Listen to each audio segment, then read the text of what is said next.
Welcome back to Two Shit Blokes. Please excuse me, I think I'm dying of man flu. This could be all sorts of problems here, Dave. A lot of muting. There is a lot of muting, I do apologise, but man flu, everyone knows how bad it is. Women, you don't understand. This week we start with all the NRL news coming out of the round. Then we'll wrap up the games, preview what's ahead, give our tips, provide some multis for NRL Multi Madness. Big thanks to our sponsor, the Bloom Bar by Emily, and Thermo Logica with Penny. And as always, thanks to the Bella for letting us record the lowest NRL podcast on the planet. Righto, let's get into it. Let's go, Jason.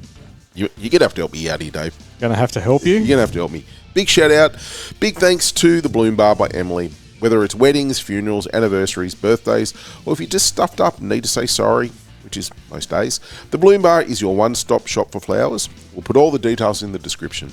We're actually at the flower market this morning. Oh, that's good. 5 a.m. Very early start. Well done. Very busy down there.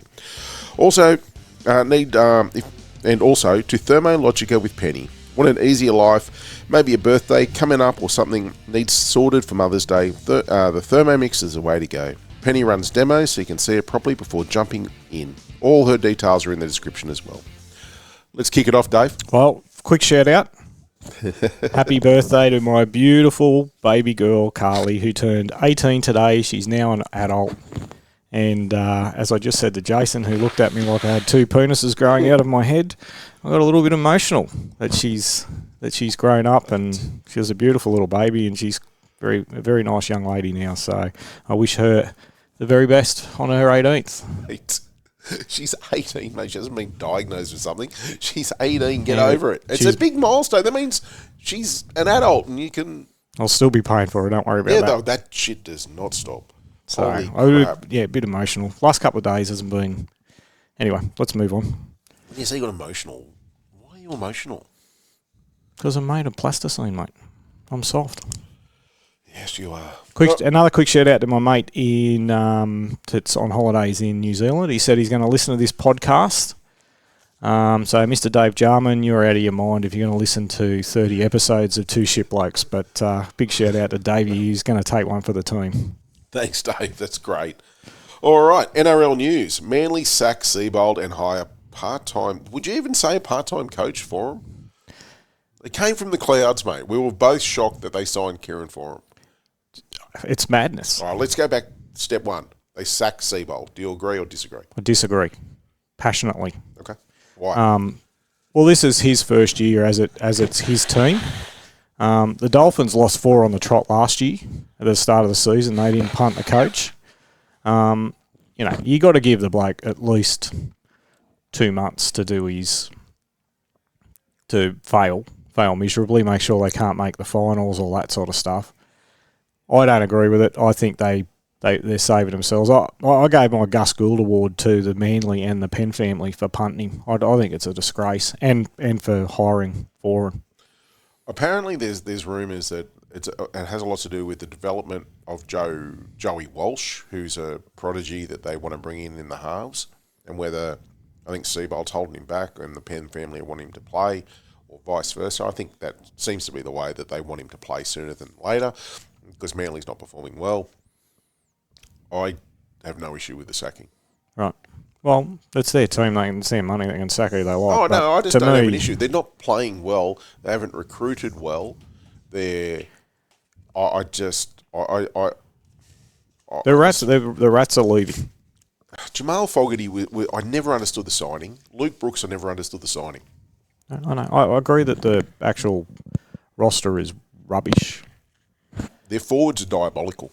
Their forwards are absolutely diabolical. They've got no forwards. They let Logie go. It was crazy. No, they got nothing in terms of the forwards. I am deeply concerned with Jake Trbojevic. Yes. I just feel, and I know we've said it, that he should, he's not playing how he should play, and how he should play is, I've got no idea really, because I'm not a lock forward, never played in the NRL. But again, on the weekend he had one run, he made his tackles as he does, but he's not dominating those tackles like he used to. No. Well, I think the issue with Jake is that his brain's scrambled. Yeah, I think it is. And I don't mean from a cognitive situation. I mean that he's like a boxer that gets knocked out one too many times, and then every time he cops a hit in the head, he's got concussion. So he's got no chin. So at the end of the day, I think he personally, without being a doctor, yes, as you know, that I know you're shocked by that. Very. The medical community just fell over. But, you know, he should not be playing. He shouldn't be. And I think it's a confidence issue as well, that I feel that he's not having the confidence going into the tackles. I think that he's holding himself back because he's worried about concussion. That's how he seems to be playing with some hesitation. Yeah. That's how it appears to be. Now, I heard Willie Mason come out and passionately defend him. Oh, you know, he's got every right to be out there. He does stuff off the ball. I'm not seeing it. And he clearly can't be doing it because of how they're playing. That I look at how he plays, and I look at how some of the top-notch lock forwards are playing, and he doesn't measure up. He's not. For what he's being paid and what he's doing, I just think it's doing him and his legacy a disservice. I love his toughness. I love everything about him, but they're saying things like he does a lot of stuff behind the scenes, right? You know, in the dressing room, and he would. And I think he's a very, very good man. Great leader. My problem with that is if your only contribution is in the dressing room, right, and training and all the rest of him, then make him a trainer. Yes. Don't put his brain at risk. Like his career, what do you think he'll see out the rest of the year? I don't. No, I don't. I don't see that. So why are you putting him through it? Because they're desperate for players? I don't know. Because surely there's got to be a better option than him, someone who can contribute more on the field. Sometimes the dog doesn't want to get put down, right? Yeah, and the decision's going to be taken away from him. Exactly. Like, and I don't want, I really like Jake. I think he's a great ambassador for the game, and I think he's a great person. And I'm sure that he's got a certain amount of power within the Manly club, and it's probably a very difficult decision for them. But if he's punch drunk, right, or he's got no chin, he shouldn't be out there. Can we get back to Foran? I know we did go off track, and I have to apologise. But yeah, Kieran Foran is now the head coach who has no coaching experience. He's highly regarded. He's had 3 games as an assistant coach. Yeah. This is insane. This is insanity. I don't, because they had actual assistant coaches there that they overlooked and went straight to him, didn't they? Is it Matt Ballin? Matt Ballin, yeah. Brisbane said if he gets the gig at Manly, they'll let him go. They'll let him go. There's Dimitri, who was the South coach, who was available. And I'm sure there's plenty of other more qualified coaches than Foran. Mate, he might do a great job. Yeah, I don't see it. I don't see it. And the fact that he's played with these players, we've seen this before with Brown, who coached St George, a year or so after he'd left the game, and he started slapping Barrett around. So, like, he's the thing with being a head coach. It's not about coaching; it's about management. And just because you're a player doesn't make you a good man manager. So, anyway, in saying that, they'll probably come out this week and win.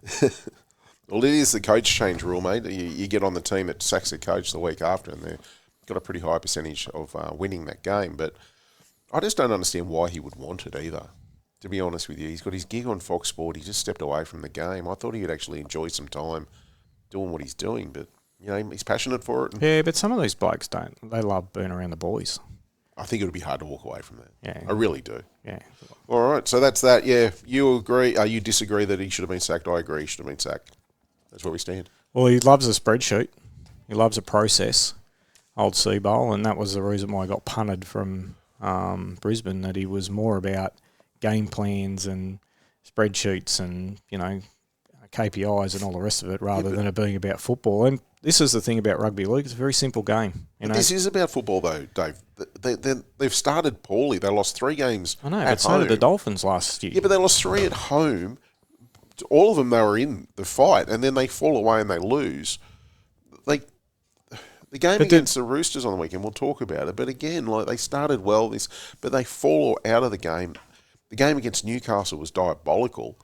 They were dreadful. They had a week off to come good, and they just failed. You can have all the stats in the world. You can have all the KPIs in the world. You can have all that bullshit. But at the end of the day, you don't run harder, tackle harder, right?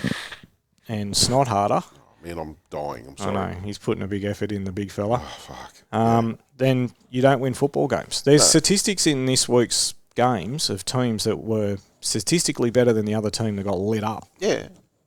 So the statistics mean some things, but they don't. If you're not, controlling your discipline, you're not running harder, you're not tackling harder, you're not getting the extra 30 seconds with them on the ground, all that sort of stuff, and dominating those tackles, then the rest of the stuff's not worth the paper it's written on. Yeah. Okay. No. Well, let's see how this week goes, mate. We'll be judged on recent performance. Yep. Tui Kamika is in hospital after a suspected stroke. Is this a head injury type?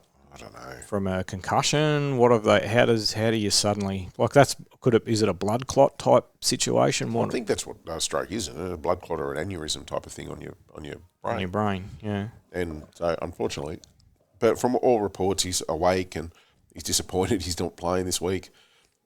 Wish him all the best. I really do. Would it be? It'll be months before he's back. No, if at all. Like you'd have to assess what kind of long term. If there's long-term damage. Yeah, that's another bloke that they've lost. He's a few. very, very big man and a good footballer. Imagine getting hit by that, mate. He is a tank. Yeah, so, but no, wish him the best. Like, you don't want to see that with anyone. Yep. Willie Peters confirmed as the PNG's first coach. I think it's a massive signing. He's been touted as the next big thing in rugby league. Yeah. He's done a great job overseas. And now he's taken on PNG, which is a huge challenge for anyone. He's already said he's going to, put first local grown talent, which is great. That's the only way people from PNG will come on board if there's some locals in that team. Yep. I think it's a fantastic signing.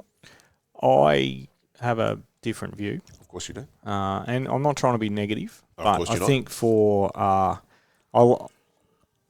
I liked the signing for Bennett for the Dolphins when he went there. He was senior bloke, been in the game a long time, can attract. So similar, have the same view with Mao. Not a huge fan of Mao personally as a coach, but been in the game a long time, has pulled to bring in good players. And I'll tell you what, he's done a pretty good job so far. Like I was bagging him 6 or 8 weeks ago, and some of the talent they've brought through is quite good.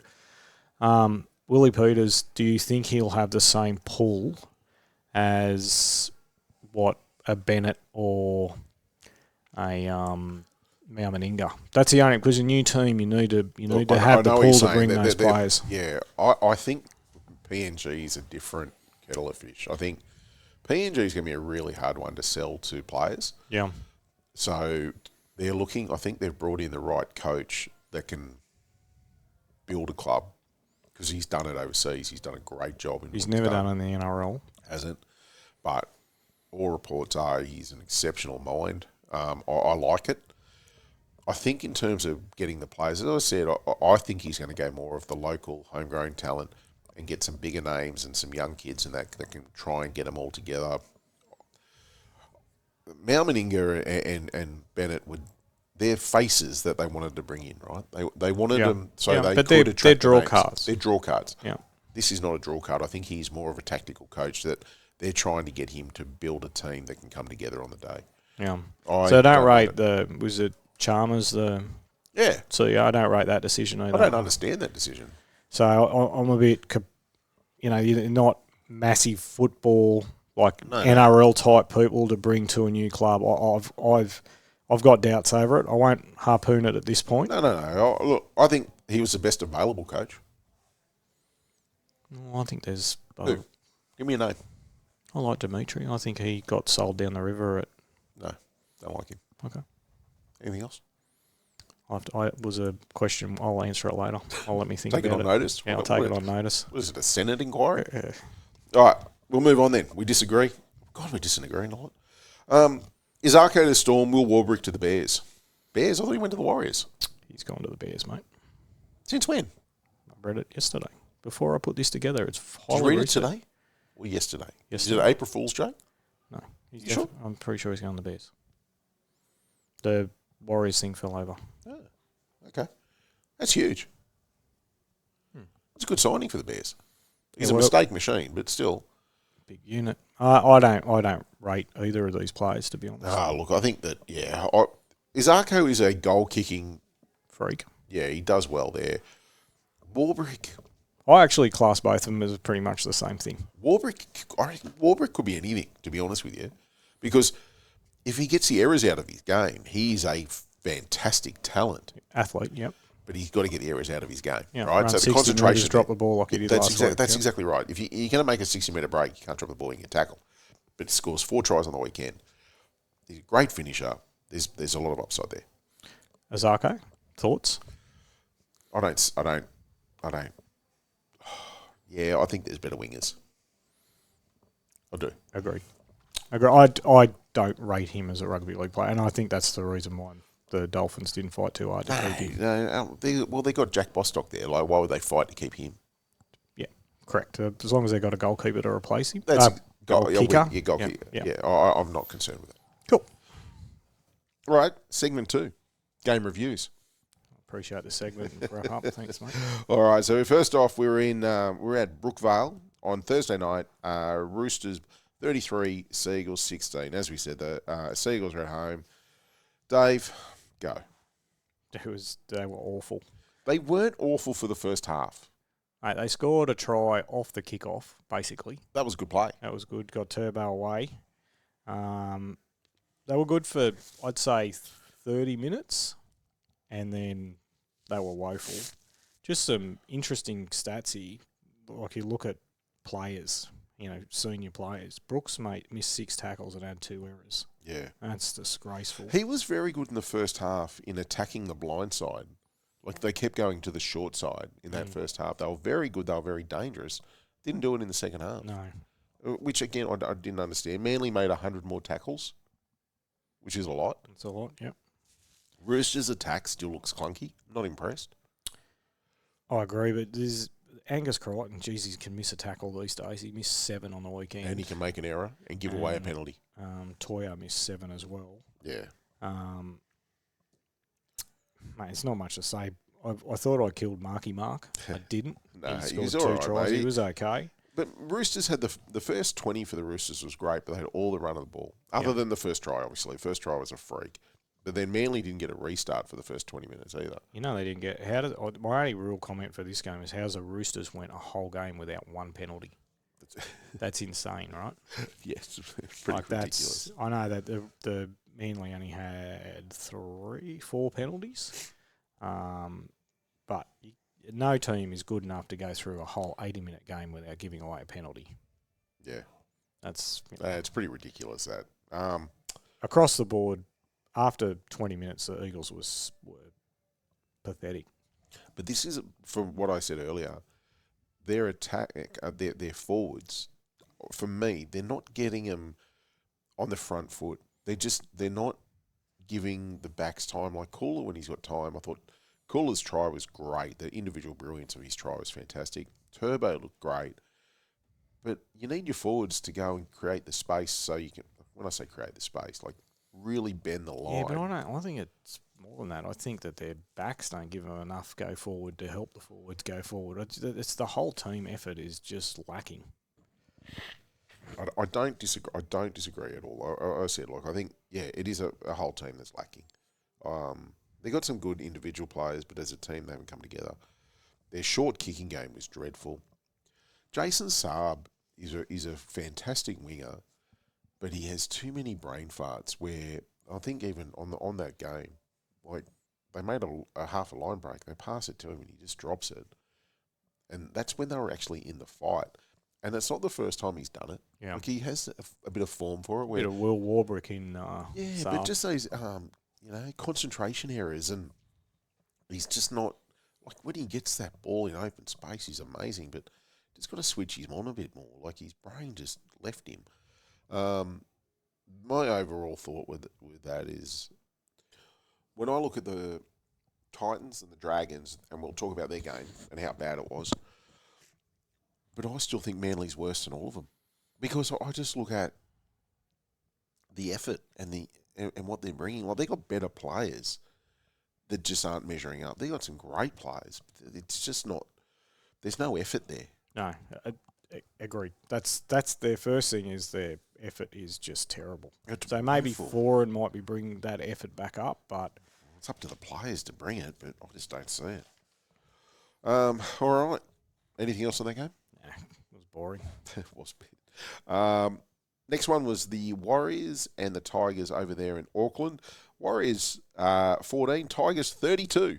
Well, what a great game of football. It was a fantastic game of football. It really was. It was just a really, really good game to watch, especially as a Tigers fan. They surprised me. They really did. Defensively, they surprised me, which I never thought I'd say in a million years. So, interesting enough, the Warriors missed 46 tackles. The Tigers missed 20. Mate. The Tigers were on the end of a 9-3 penalty count. Yeah. So they got fucking lit up on the penalty count. Yeah, they did. But the possession rate was 51-49, right? And, the run meters were nearly... The West Tigers was 200 more run meters. Metcalf missed 5 tackles and had 2 errors on his first game back. I gave the Jaden Campbell Award to the Tigers halves. Dewey and Madden. Yeah, they were good. Mate, from a team that had lost their leader, they lost their basically the glue that puts the whole team together in attack, to come out and then point them around the park the way they did, with everyone doubting that the Tigers would be spent for the next 4 weeks. That was an impressive display across the board from that team. And mate, I jumped on the bandwagon at the beginning of the year, and I'm very, very happy that I did, because these guys are really playing out of their skin. I'll go through just some very brief stats, right? Dewey had 200 run meters, which is incredible, but he had it on 14 runs. So he was making some good line breaks and troubling the Warriors.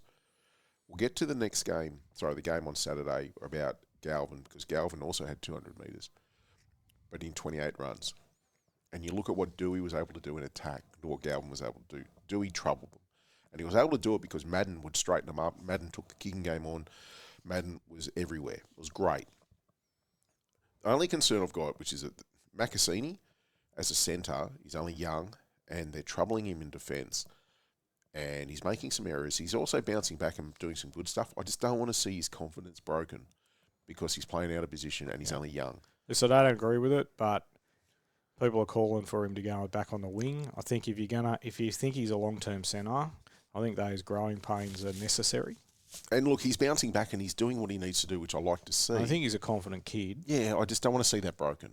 Yeah, but what do? You put him on the wing for 6 or 8 games and then bring him back in the centre and then have his confidence rocked again, or do you just leave him out there to go through the pain? I'm not in the inner circle, so I do think maybe I see a point where go through the pain and let him get there. Yep. So that was really my only concern. The Tigers seemed to frustrate the Warriors with their defence, which is good. I mentioned the 9-3 penalty. Well, I'll tell you the thing that was a highlight of that game for me was the Tigers' line speed, and the fact that they held their line speed for basically 80 minutes. Yeah. That's the reason why they got on top of the Warriors, because they never relented on their line speed. It just smashed them every time. The Tigers' starts are concerning though. They're always falling behind by 1 or 2 tries. Yep. And they need to get that out of their game. I still think the Tigers, considering as we said who they've lost, they're still playing with 2 wingers in the centre and a part-time 5'8" replacing Luai, and they're performing. And I think it's great. So I just don't like seeing when they're talking up the Tigers for finals this year, because even last year they started pretty well. Yeah. And it fell away. It's a long season. So let's just not get carried away. Let's just do your job. I'll tell you the thing I think's the difference, and we're only 4 weeks in, but the difference for me is they're showing resilience. Yes. And they haven't shown that in the past. No, and they're defending at the moment. It's a big game against Para this week on Monday, but I'm kind of thinking that even if they lose, they're tough. They've been playing tough, but this is an opportunity to go really almost start to cement yourself as a top 8 team. Yeah, I agree. Look, we'll get to whether my tip is on that, but I don't see the Para troubling them whatsoever. Yeah, I think we're seeing, though, any team can win on the day, as we saw during last week. And so I couldn't tip water out. I was going to say, you can tell everyone about your tips and how you use your joke around. And how many games did you get correct? I think 2. 2 out of 8. That's a tough one. All right. Next game, the last game on Friday night was Broncos 26, Dolphins 12 at Suncorp. I thought I was disappointed. I was disappointed in the Dolphins' execution, but it was also they just didn't turn up like they were playing for the Brisbane Bowl. They lacked enthusiasm. They look flat again. You know, I was just really. I thought they'd come with more, but you know they won the possession battle. They won the meter battle. They won the post-contact battle. They won the missed tackles battle. The Broncos missed 53 tackles. Yep. They lost the error battle, and they got flogged. Yeah. So that's what I mean. When you look at the statistics of that game, and you go, if you just gave me the statistics of this game and said who won that game, you'd say the Dolphins won it. Yeah. But in the moments that mattered, you know, maybe class prevailed. Well, but I was going to say that. That's exactly what happened. Class did prevail. Like Adam Reynolds' try was all class. Individual try, kick and chase himself, scored. Katoni Stagg's last try was all class, where he just ran to the outside, scored in the corner with like 14 seconds left, and smashed to a multi. And cost me a multi when you had Brisbane. I was 1 to paying 12. like $26. I was I was really drunk, so I wasn't as upset as you normally get. Yeah. So they're 2 tries, right? So you take those 2 out, and it's 14-12. So that's class, right? Yeah. The Dolphins had a chance to get the game back on track even towards the end of the game. They fumbled the ball. But look, Walsh had 11 tackle busts. Staggs had 7 tackle busts. Herbie Farmworth had 10, and the Hammer had 8. So it was very competitive. But I just think that the Broncos just, when the game was on the line, they stood up and they took the chances. Very similar to round 3 with the Tigers and Souths. The class players of South stood up. They got the job done. Tigers lost. This is exactly the same. Yeah. I did think that their effort was down. I think they could have won this game. Yeah. I'm not saying it's not. I'll tell you, Brisbane have a problem. Ezra Mann, again. Yeah, I know. He's missed 7 tackles and had 2 errors. Reynolds had missed 7 tackles. He missed 7 tackles as well. So he's going to be a problem. Yeah. Well, teams are just going to call him out. And now that they've brought Shibasaki back, they're in trouble. They are. Well, he can't tackle either. That's what I mean. Yep. Okay. All right. So then we go on to the first game on Saturday at 3 p.m. was Bulldogs and Knights. It was a Bulldogs home game. It was Knights 24, Bulldogs 16. I've written a lot. Where did this come from? Well, you called it last week. You said the Dogs, they missed 51 tackles the week before. And I said, oh, yeah, they scrambled well. And then they missed 57 again against Newcastle. I called it in the sense that week 1 they scored 15 points. The following game they scored 14. Their attack was not there. And I put it like when they won in Vegas. Well, they played St George, right? Yeah, it was a 9. They threw nothing at them. And it was a 9-3 penalty count. But shorter field, so attack, I give it a bit of, yeah. Then in Canberra, it was pissing down with rain, and they only scored 3 tries, and it was a 9-3 penalty count again. So, and they just won that game. Yep. And I thought Canberra robbed. Yeah, we've discussed that. So they weren't going well into this game in terms of attack. They weren't going well defensively into this game. So they came up against a team that's missing their biggest names. But the penalty count was actually fair. They had a 5. They lost the penalty count 5-3. They're in trouble. They are in trouble. They are in trouble. Well, I wrote the same thing you did. I went through the round 1, they missed 27 tackles. Round 2, they missed 51. And then this round, they missed 57. And the other reason why I think their playmakers are clueless. To be honest with you, I keep looking back at Galvin, right? And, you know, obviously we smashed this poor kid, right? But the reality of life for Canterbury is he's not a halfback. He's not a halfback. And they keep saying he's a halfback, and he shows week after week after week that he's not a halfback. Serrato won't make the decision. They moved Burton out of 5'8", who was their best player the week before at 5'8", and put him in the centres and bring Critter back into 5'8". Yeah, the world's best centre is now playing 5'8". 5'8". You've got Hayward, whose service out of dummy half is woeful. It was woeful last year. Woeful. So, again, we had this conversation last year, and we're having it again this year, where we're saying the Bulldogs' arrogance from their coaching staff and their general manager, right, not to resolve the issues of last year. I sort of had half a feeling they come back in this year and Hayward would be, he'd be full preseason. Full preseason, they come back and he'd be on point. And then you'd have Galvin, he'd be on point. They're not on point. They're not even close. No. That attack is woeful. Well, and it's only going to get worse. Mate, they've got their forwards, obviously. Stilly Tupanua had over 200 metres, right, as a starting front rower. Their bench, they get nothing out of their bench. Dreadful. Granted, Josh Curran was annihilated and had a rib broken in the 3 minutes in to his stint, right? But still, they get nothing out of their bench. So that to fix their issues, they brought in Crichton and put in Burton in the centres. So Crichton's the best playmaker. So they're saying he's the best option. It's like, no, he's the best centre in the world. He's your only player at the moment. They've got nothing at all. They've got nothing. They had, so I mentioned it earlier, Galvin had 28 runs for over 231 metres. So he's just running the ball now as a halfback. Yeah. He's basically playing lock as a halfback. I will make a comment here, and I'll gladly be shouted down. He will be the best lock forward in rugby league within 5 years if he is put in that position. But arrogance will stop it because Benji Marshall said he's a lock forward, which is, I believe, no one's saying it, but I believe that's the reason he wanted out because he doesn't want to be a lock forward. He wants to be a playmaker. Yep. He has the, I believe, and this is an opinion, to be as good as Isaiah Yeo. Okay. That's what I see. I see someone who is a big body, a runner. He was averaging at the Tigers last year before he left over 100 metres a game running as a 5'8". Try assist, line break assist, everything. He was great. He needs to bring that now in a different position. He's not a halfback. He doesn't kick the ball. He's not a playmaker. He's not playmaking for him. The Dogs turned off they named their team yesterday on Instagram. They turned off their comments because their fans have turned on them. Yeah. And that's weak. It is. Cop your criticism. It is. It's weak. But the problem is they're putting Galvin in a position now where the fans are off him.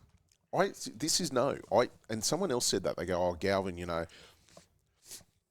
the Dogs are forcing him into the halfback position. That you can't tell me, and I'll fight you in the street. He did not say to the Dogs when he went there, he wants to be 7. Because otherwise you're saying that, no, we went after a 5'8" to bring him to the Dogs where we had Burton as 5'8". So what position did they sign him to when they brought him over? They brought him over as a halfback. That's right. Yeah. Not forcing Galvin to do anything. That's what I'm saying. They're saying, the commentators I heard... What I'm saying to you is that at some point as the coach and manager of that club, you have to say, this young man is not a halfback. But they're not willing to say it because I think that was a condition of him coming over. Yeah. That's a conversation. I don't know if contracts have I must play halfback in No, but I think that he will then crack the shits like we saw him at the Tigers and want to go elsewhere. Mate, he wants to be the man. Very well, then the Dogs win because the Dogs will just sign I'm just saying, like, he went there to be the halfback and then after 3 games this year they're going to say, no, you're not the halfback. Well, they should have said it last year. But that's what I'm saying. But the other problem they got is they've got Preston, who's a very, very good lock. They've got lots of other blokes there that can play lock, probably better than Galvin can at the moment. Mm-hmm. And what are you going to do with them? That's right. So, they don't have a lock at the moment. The thing I'll tell you now what's happening with their attack. You know why their attack's completely fallen apart? Because every team knows that there's only one pass that Galvin can throw. Short pass to Preston. That's it. Right. So every time he does that short pass to Preston, they're just coming in. And if they take it away, then he runs, which is why he had over 200 metres, right? And then they're jamming in as hard as they can. So the missed. So we do rap Crichton, and he is a great player. I do believe he's one of the best. He'll never get suspended. No, no. God, even in that game, he should have been penalised at least. He had 17 tackles and missed 6. Yeah. So they will find him out very quickly at 5'8". If that's the go, he'll do more work. So it's great to say we put him in there during the game. Teams will quickly find that out. You put Burton in the centres, it's great. Like, that works. But who kicks then? Because they have a halfback that can't kick. I saw some fans saying that, no, the best way forward is to put Burton in the centre with Crichton, and you bring Sean O'Sullivan in at halfback to guide this team around and have Galvin at 6, right? The slowest halfback in This the is what I'm NRL. saying. Yeah. So Sean O'Sullivan, and this is what people want. The Sean O'Sullivan he's a first-grade footballer. He's far better than you and me at playing half, right? And I don't dispute that. He's had over 60 games of first grade. He was at the Roosters in 2018, Brisbane in 2019 to 2020, the Warriors in 2021, the Panthers in 2022, the Dolphins in 2023 to 2025, and the Dogs in 2026. 60 games. Yeah, he's a backup halfback. That's right. So if he's so good and such an answer, why haven't any of these 6 clubs said you're it, or 5 clubs before the Dogs? Why haven't they said you're our long-term halfback? Because he is not. He is a fill-in if someone is injured. He's a journeyman. He is not the answer. He's too slow. Agreed. We saw it at the Dolphins. If that's your answer, then you are in deep trouble, and a lot of the fans are saying it. I'll call out some of the, like Brent Reid, who is Isaac Moses' mouthpiece when questioned about going, the poor kid, he's only 20. You had James Graham, who I rate so highly, saying, the problem with the Dogs' attack is they get too deep. These people will not call out the players because they've got an affiliation with a club. Like, they're doing it a disservice. Yeah, but the other problem is that these people won't call out the players because they want to interview them for That's their right. podcast. They've got no integrity. They're doing it a disservice by showing no integrity. Like, Galvin is a square peg in a round hole. He's not a halfback. There's no issue in saying that. Huh. He doesn't kick. Getting angry here because you do this to me.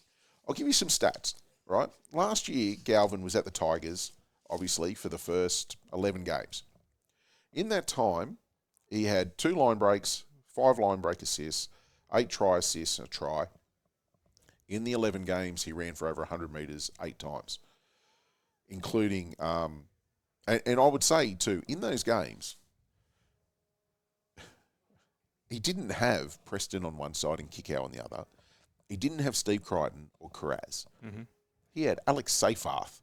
He had Charlie Staines and these players to pass to. He went to the Dogs because he said, I want to develop. This year, Galvin has had, his stats are dreadful when you look at it too. He has had 3 line break assists and 1 try assist in the 3 games of football as a halfback. Mm-hmm. Has he gotten better this year than last year? Has he developed at all? No. Because you can't develop him into a halfback because he's not one. And they have far better players than the Tigers had last year.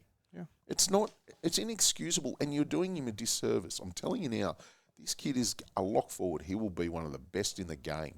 But either he doesn't want to play it there yet because of the toll it'll take on his body, or his ego won't let him take up the role. I think you'll find his ego is in the way, and ego of both Gus and Serraldo that are playing this fantasy. And you know what will trigger it?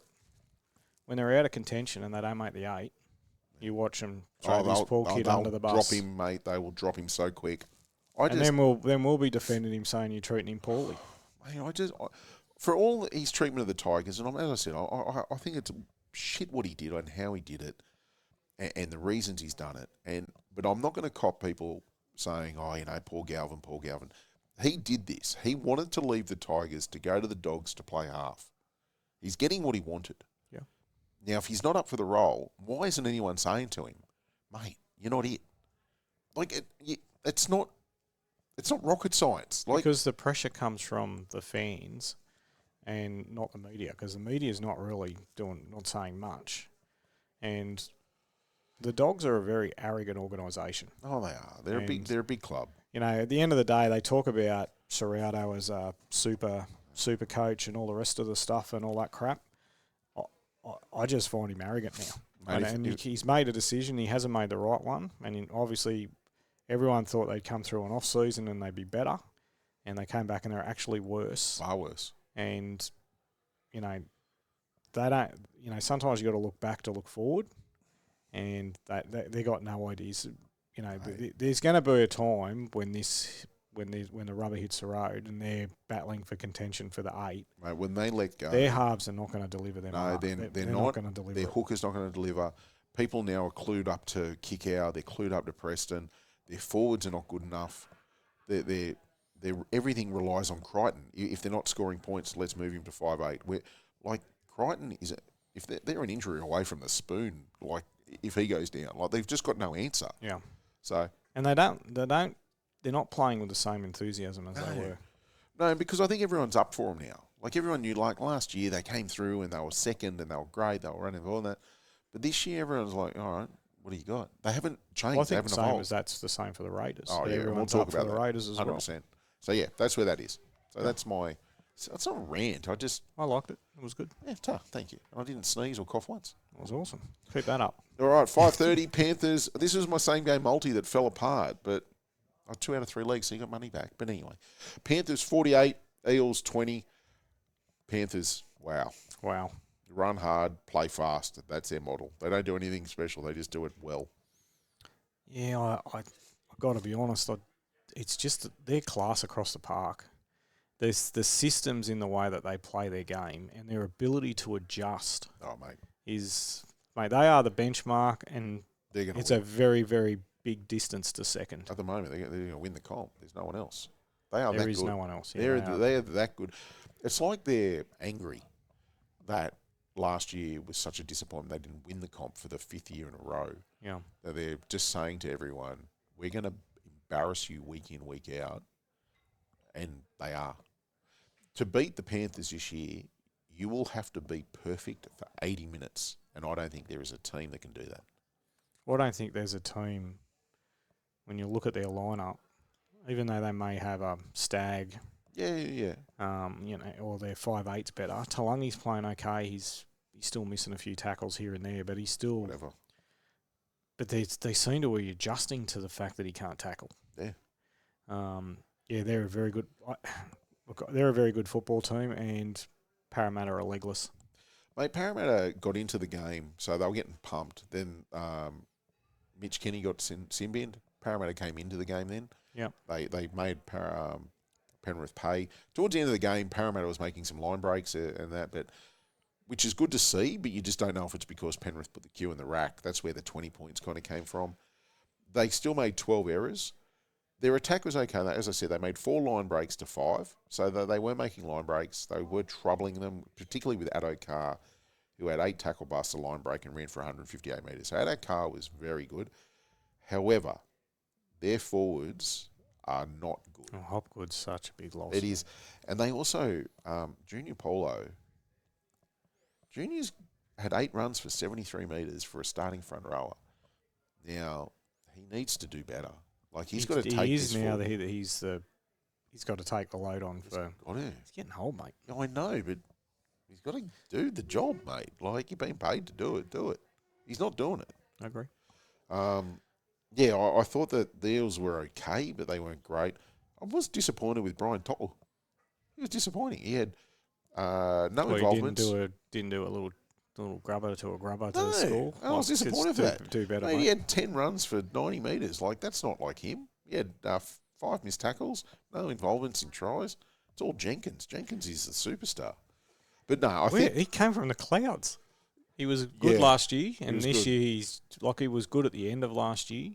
But Alamotti was good again. Like he's that's what I mean. They just get these guys, they pick them up, and away they go. That Jenkins is a freak. You talk about they get these guys. Billy Phillips from the bench, 14 runs, 122 metres. Mate, they just find them. Yeah, and I just think it's the speed they play at. They are so good. I agree, but it's the confidence within the group is second to none. They just expect to dominate you. They'll do the work to dominate you as well. It's just so they don't turn up and go, we're going to win.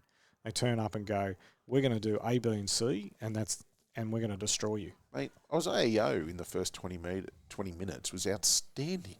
Like, he's brilliant. He's not getting... And they're playing Parramatta, so it's not like they had to get... Like, it's not a... like... They're not a top 4 team, and they don't look like Para struggled to beat St George the week before. it's not like coming up against, Brisbane or the Storm or, to a lesser extent the Sharks, right, where you got to get up for the game. But, they got up for the Eels and smashed them. Mate, they were outstanding. And it was the local derby. And I do, one thing that I'll note from that game, they don't play up the local derbies enough these days. No, they don't. I think they tried a few articles in the paper, but no, they really didn't. They really need to get back to that, grassroots type, Vibros and Silvertails and all that sort of shit. I'm not suggesting that to be the narrative, but no, I get what you're saying. The neighbours are playing each other. Get into it. Let's set some. Yeah, fair call. Big crowd. Yeah, it was. It was big good, crowd. mate. It was a good game for Combank. So, yeah, it was good. I just love watching. Penrith are the team at the moment I just love to watch because they just, I don't know. Like normally when you watch a team put it easily away, but they do it with such class and such efficiency. It's like you got to watch it because it's so impressive. Well, there's going to be some sort of special play that they're going to do along the way. To set up a try or, whatever's it's going to be something of magic's going to happen because they're just so, not only are they precise in the way they play the game, they've got so much skill. Mate, they're brilliant. I loved watching it.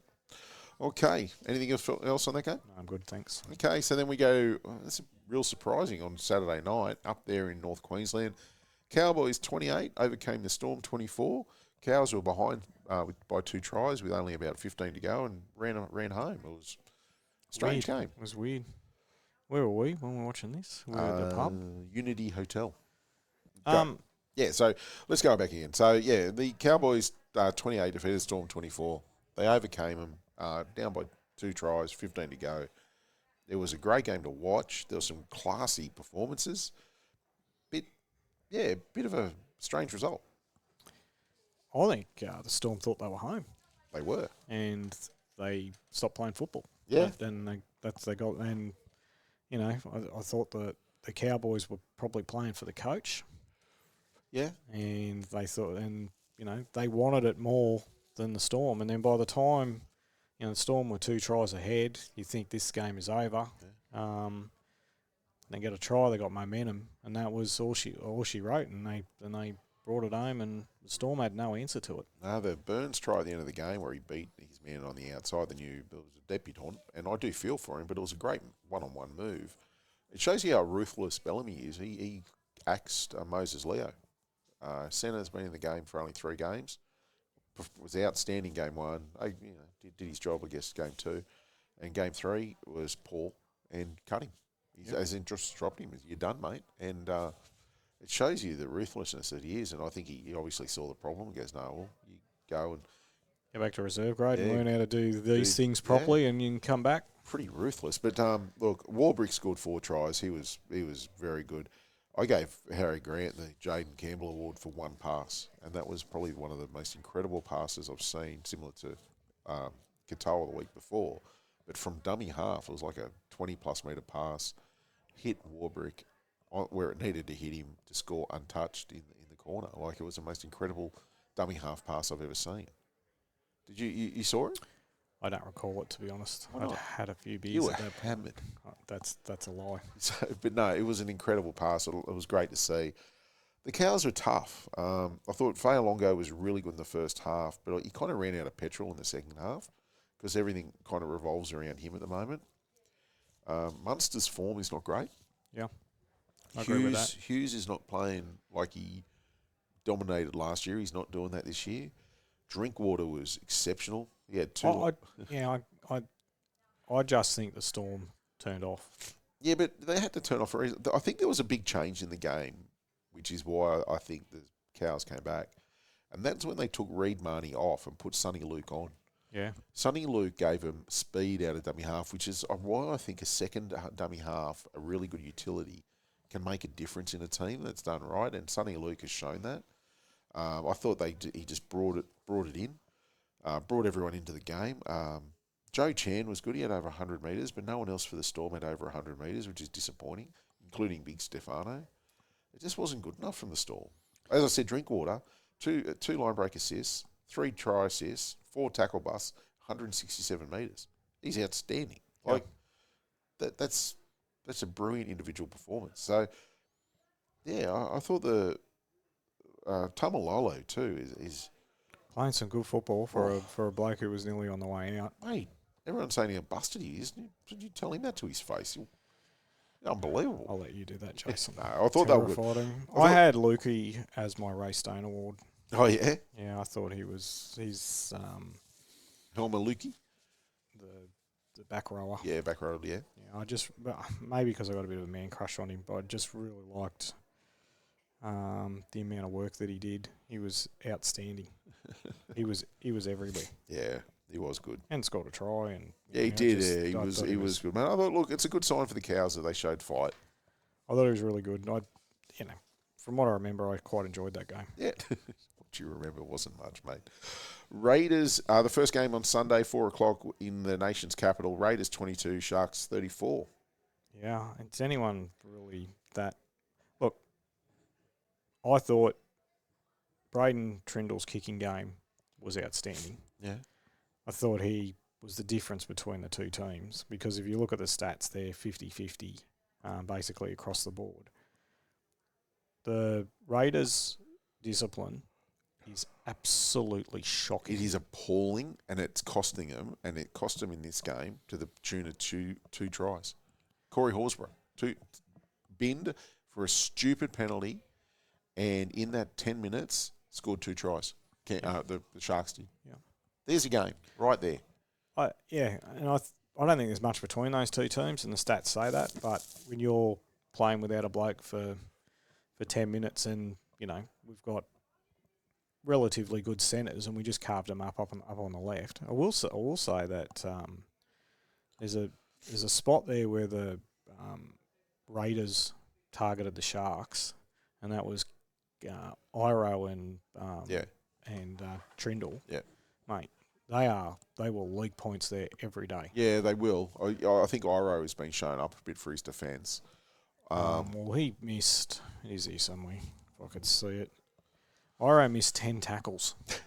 Shit, it's a lot. That's the most of the weekend, and he had 3 errors. So I think though that Hudson Young is causing these players to miss tackles because he goes after them and he's causing all sorts of trouble. Absolutely no reason for any rugby league player to miss 10 tackles. I'm not saying there's a reason. I'm just saying they're getting targeted by a very good rugby league player. But the back 5 for Canberra were very good.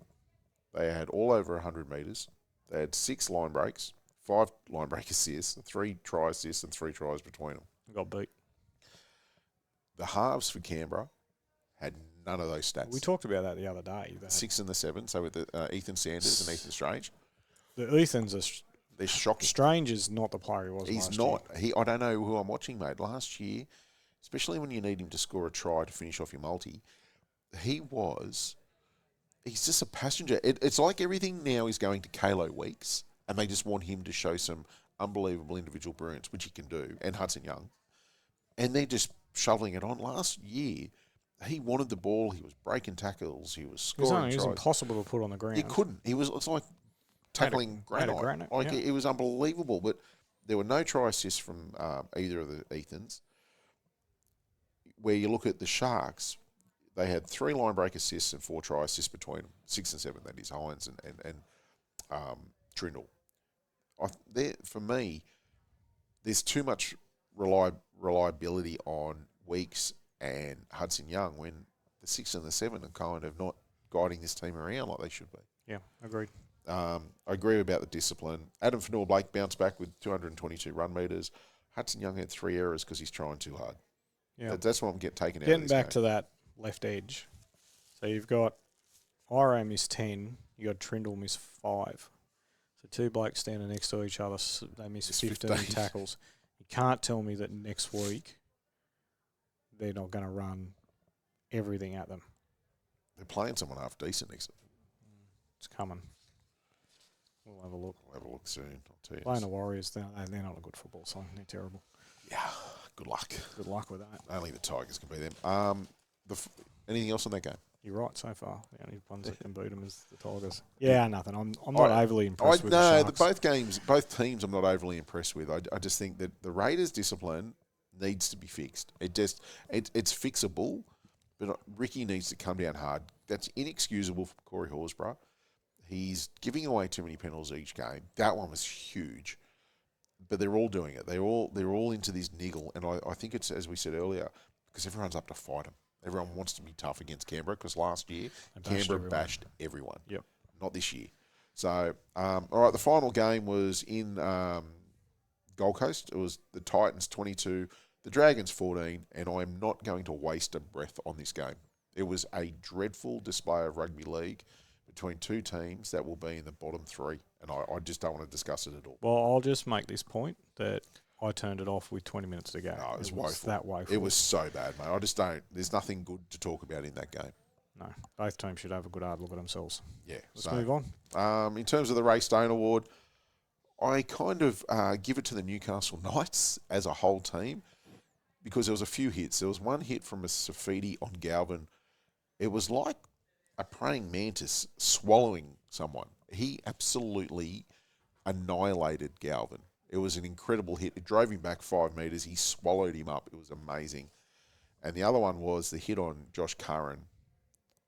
Suso, I think his name is, this back rower for the Knights, hit Curran for Sierra and broke his rib in one of the best one-on-one tackles you've seen. And Curran lasted 3 minutes and was off the field. And that was the end of him. So it was, I'll give it to the whole Knights. There was just some really strong, solid defence in that game, which was good. So hats off to the Knights. And my Phil Gould Award, I'm going to give it to, I'm giving it to the commentary around the Dogs in terms of Brent Reid and those guys that just won't call out, won't show integrity in what they're seeing. And you can bluff and talk the shit and all that and say, as we've already discussed, but everyone can see it. The Dogs fans have now turned on it, and I just think that you got to do better. Call it as you see it. Don't hold your punches because you get an exclusive with Isaac Moses or you used to play with these blokes. Well, they get inside tips of contracts and all the rest of it, so That's they right. don't want to upset the apple And I get that. I get it. I don't agree with it, and I think it's wrong. Agreed. Okay, we're going on to segment 3. Not funny, Jason. So this week's games. All right, we kick off tomorrow night. Oh, God. Is this the game? The Dolphins Sea-Eagles at KO Stadium. Yeah. Well, you know what? Kieran Foran, we might get the first win. It's the old coach change rule. Maybe. I'm going the Dolphins. The Dolphins? Yeah, what are you? I'm going the Dolphins. Rabbits, Bulldogs are 4 p.m. on Good Friday, the old tradition. I'm going the Rabbits. Let me have a look. I've taken the Rabbits too, Jason. Panthers Storm at Combank. I'm going, that'd be a good game to go to. I'll be going the Panthers, thank you. Should we go to that? Maybe you'll be going. Aren't you going the races? The next day. Oh. I'm going surfing, so no, I'm not going. Fine. I'll just be stood up. Take the hint, mate. The first game on Saturday. There's only 2 games on Saturday. We've got Dragons, Cowboys. Taking the Cowboys? Yeah, don't disagree. Titans, Broncos at Seibold Stadium on Saturday night. We've got to go the Bronx. Yep. Sharks, Warriors at your stadium there in the Shire. I'll be taking the Warriors, thank you. Yeah, I do agree. Knights, Raiders at McDonald Stadium. That's a tough one. I'll take the Raiders, thank you. I will go the Knights. Fair enough. Then we finish it off on Monday, Good Monday, with Eels versus the Tigers at Combank. I'll be there.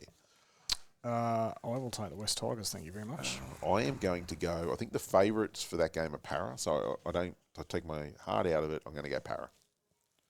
All right. That's crazy talk. Dave, would you like to talk about your multi? I thought I wrote it down. No, the one you got up. Yeah, I thought I wrote it down. It is, segment 4. I did write it on this sheet, did I? Yeah, Oh, so everyone knows we put out the multis. Dave had probably one of the biggest collects we've ever had, Dave.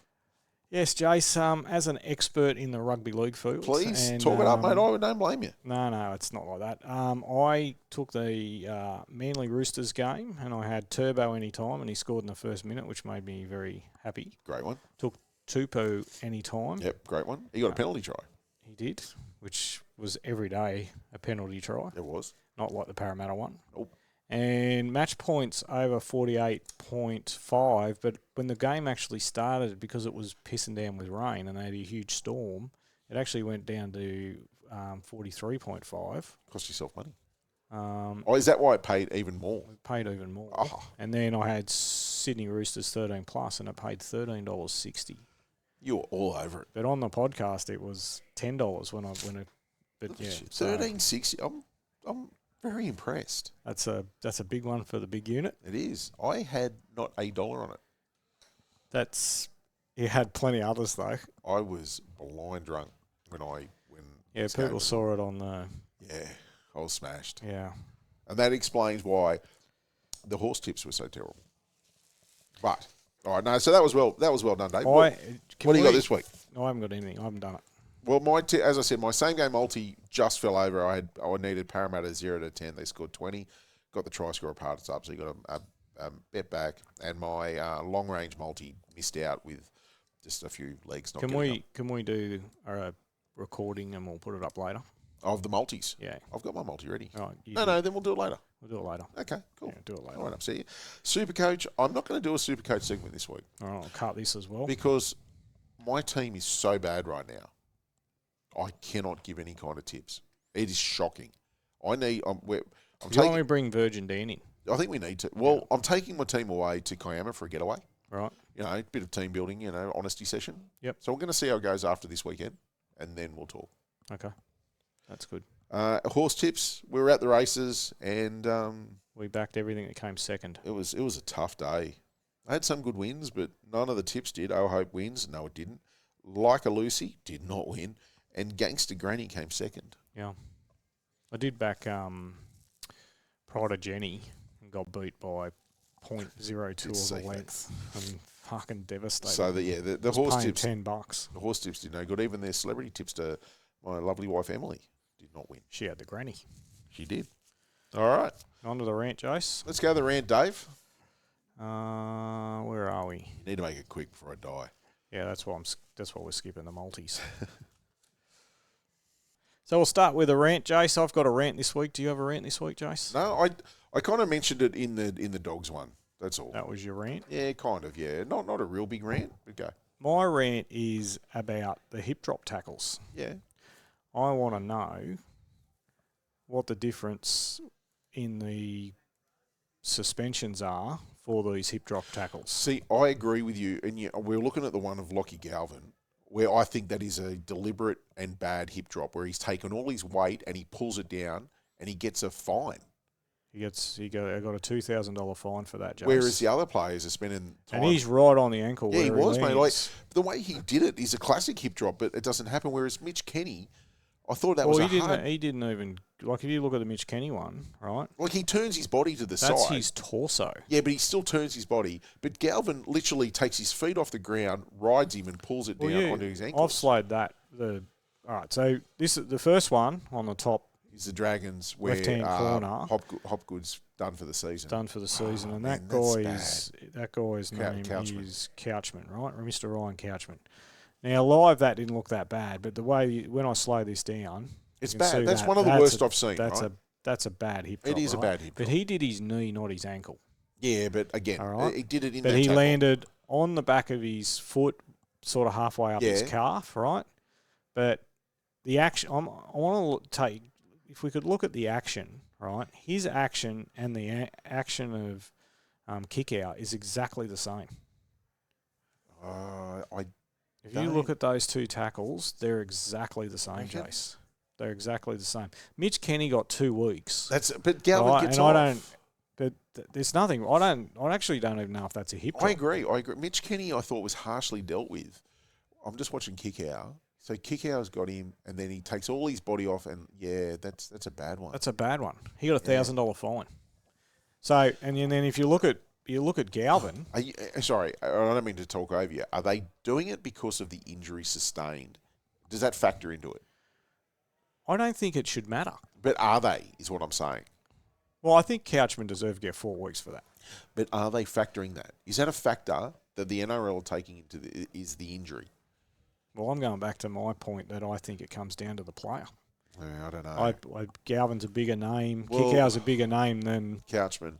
Because I look at those. Mitch So Kenny. the two where they were suspended, Couchman and Kenny, both those players are now missing for multiple weeks. In Hopgood's case, he's gone for the season. Yep. And Iongi's gone for, they reckon, up to 8 weeks, right? Right. So that's bad. Whereas the other two that the Kickout and Galvin have done, there's no injury there. But no one went in the bin either. Yeah, I know. They did. So there's hit drop tackles of blokes that I personally think Galvin's is the worst. I agree. The way Galvin does it is a classic hip drop where he takes his... He's riding him. He's riding him and then pulls him down and pulls his hips down. And lands on his back of his ankle. I agree. Right? I agree. And then the other one is exactly... The kick-out one's exactly the same as... I agree. As the Couchman tackle. And the one that I think's the least tackle, he got 2 weeks and sent to the sin bin. I didn't even think he should have been binned. I just don't understand it. I don't understand. No, I agree. I don't. A hip drop's a hip drop. Like they talk about twisting and where they put their hips and all that sort of stuff. If you leave your feet and fall on the back of a bloke's legs, that's a hip drop. You're gone. You're in the sin bin. I agree. The Galvin one, he rode him like a horse. Yes. And then swung his legs. You watch him swing his legs here. I'm watching it. He's swinging that legs and just forward. Just for people at home too, we will be putting this on the gram so you can see. Yeah, well, it'll be up there. Front and centre on the recording. Yeah, that's right. That's how technical we are. I'll do it all later tonight. It'll be awesome. You will, Jace. But so, can you explain to me how two blokes got no sin bin and no suspension? I can't and explain it. And two blokes got... The only thing I've said to you, which I think is my explanation, is what I think is that there were no injuries. But injuries shouldn't play a part in that. I'm not saying it does. I'm just telling you why. Well, I think it's two things. I think you're right with the injuries, and I said the other one is your profile in the game. I'm telling you, there is a mandate from the NRL not to put... I think it's a mandate not to suspend any Bulldogs players because they're just out there just killing. Well, how did people. they not go in the bin? Oh, isn't a hit drop an instant sin bin? I think Newcastle would have asked the ref not to send him to the bin because he was helping them massively. They said, "Sir, please don't send Galvin to the bin. He's our best player." Agreed. But I'll put this up and put it on replay, all right, while we talk about it. But anyone can tell me the difference between these tackles and I can't. And why all of them didn't end up in the bin, and why one bloke got 4 weeks because the bloke's gone for the year, the other bloke gets 2 weeks because of his injuries for 8 weeks. I don't understand how the other two, and like take away the judiciary. Can you say that? The judiciary. Take that away, right, from this argument on the field. How did the bunker let them both stay on the field? I don't know. I wish I knew. Right, because the Galvin one's the worst one of the lot. Because he swung himself forward. He rode him. He and rode just pulled down. You watch him swing his legs forward. Yeah, and he pulls down, drags his legs forward, and drops on his ankle. I agree. And the kick-out ones are the same, where he basically is the same tackle as Couchman. The only one that's is that he's not really swinging, and it's his upper torso that's landing on the back of his feet. So I don't get it. Not me neither. So we both agree. Yeah. Well, that's not a great rant. I like when we argue. No, I think you're right. Okay. Well, I don't like that.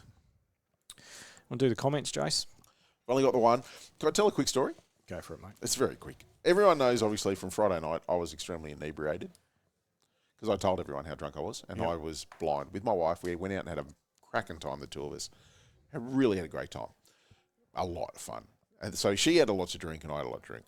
Saturday, she went out again with your wife. Yep. And had a lot to drink. Correct. Right? So we get home Saturday, goes to bed, wakes up Sunday morning. And we go out Sunday for lunch. We're sitting on the ferry to go to the city. And she looks at me and she goes, I just think I need to eat more because I just don't feel well. Like, my tummy gets upset and I just don't feel well. I just looked at her and said, you're an idiot. I said, you have smashed yourself Friday and Saturday. And her answer and her response isn't, maybe I shouldn't drink so much. No. I just think I need to eat more. Yeah, eat more and drink more. That's how it works. I love the mindset, though. It was just like... And she looked at me when I said it like... No, it can't be that doesn't sound right. You know what? I think she's right because we did order a sandwich, A sandwich for dinner, between the four of and us. we all had one little piece. So I'm thinking that the food quantity was the issue, that's but the you issue. can't get as much alcohol in you if you keep eating. So I Hey, get the logic. She just. Oh, jeez, I was. The girls said to me at soccer, they go, "You're not yelling today, Dave," and I go, "No," because I was hungover. I could hear myself blink. I wasn't that hungover, but No, on Saturday morning I was feeling the pain. I don't drink very often, so when I had a few on Friday night and the Tigers won, and it's funny how 17 people you don't know can decide your mood. yeah, And they decided my mood was going to be very jovial. you were very happy, I was very happy. and it was a very good horse tipping segment. It was a good tip. It was a good one. I So. didn't get the other tip later. All right, Comments. let's move on. Oh, comments from the Ox. Hang on, Yep. you've sent it to me. I have. Where are we? All right, so. Oh, your son has sent me something too. It could be anything. It'll be $1.18 favourite at fucking Alright, Taree tonight. From the Ox, hey pals, apologies, it's been a while since you've heard from me. That is due to me starting a new job and my boss is a real C. Yep. As well as his father. Please don't skim over Dave's tip of Alcora. The thing ran exactly like he would run. After about 40 seconds of jogging blows out a hammy. It's a harsh man, the Ox. Absolutely love the story of the F me eyes. Reminded me of the time I actually witnessed Dave give those eyes to his business partner while sharing a plate of oysters at the races. Anyway, brew. That makes me laugh. All right, that's a good comment. Good on you, Ox. Thanks, mate. All right, well, that's it from us. Well, hang on. I've just got to say thank you, Jace, for soldiering on. Oh, mate, you are dying. I am dying, mate. And we're skipping things to get him out of here as fast as we can, so I don't sweating. I've got clogs. I don't want his dog's disease because I'm going on holidays next week. And next week we're still doing the show, but it'll be a remote show. I'll be in the Gold Coast and Jason will be in his palace. So it might be a bit rough and ready, but we'll still get through it. Soldier on like the Warriors and the troop we are. We are, absolutely. All right, get out of here. All right, thanks. That's it for us. Plenty happening in the game at the moment. Let's see how Manly and the Dogs go this week. I can guarantee they're both going to win and win well. Yep. Because this is rugby league and that's what happens. Thanks again to our sponsors, the Bloom Bar by Emily and Thermo Logica with Penny. All the details are in the description. And as always, thanks to the Bella for letting us record this terrible podcast. And as we always say, do better. Do better, guys. Have a good week.